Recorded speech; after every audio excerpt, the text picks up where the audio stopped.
When you're learning to duck dive and you're riding a shortboard, that you want to be able to duck dive underneath the waves. So when you're having to deal with large bits of white water, broken waves, when they've caught you out and you want to duck dive your board under it, it is quite simply take your hands from kind of where you would if you were going to go get to your feet, but you put them onto the rails. And as you do, you're going to sink the nose and then sink the tail using either your knee or your foot.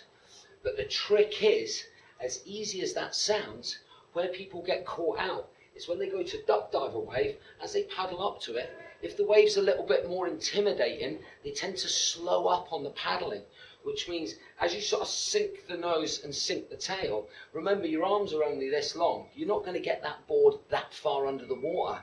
It's about speed. It's about really attacking the wave and trying to chip shot yourself underneath it. So as the wave starts to get closer, or basically the more intimidating it is, the faster you start to paddle at it. So as you start to come within about a meter or so of it, you're going to get ready to sink that nose and then spike the tail under, really using your knee, or if you can, get your foot on the tail and really drive that board forward. What we sometimes do when a wave's quite big and it's broken, as you paddle at it, we not only sink the nose and sink the tail, but we try and almost get it to this angle. So you don't sort of duck dive down like that and wait for it to pass. You almost chip yourself in like that. And we tend to hide a little bit at the back of the board and then slide up it.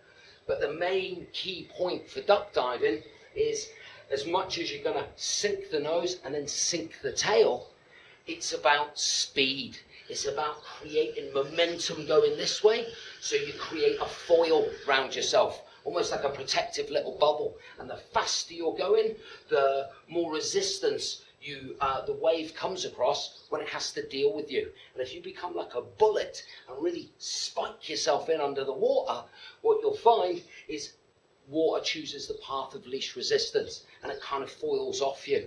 Whereas if you paddle up to a wave and as you see it coming you think, oh shit, you slow up on your paddling, you're giving more power to the wave and it's going to be able to smash you about and rip you back. So the key point is attack it.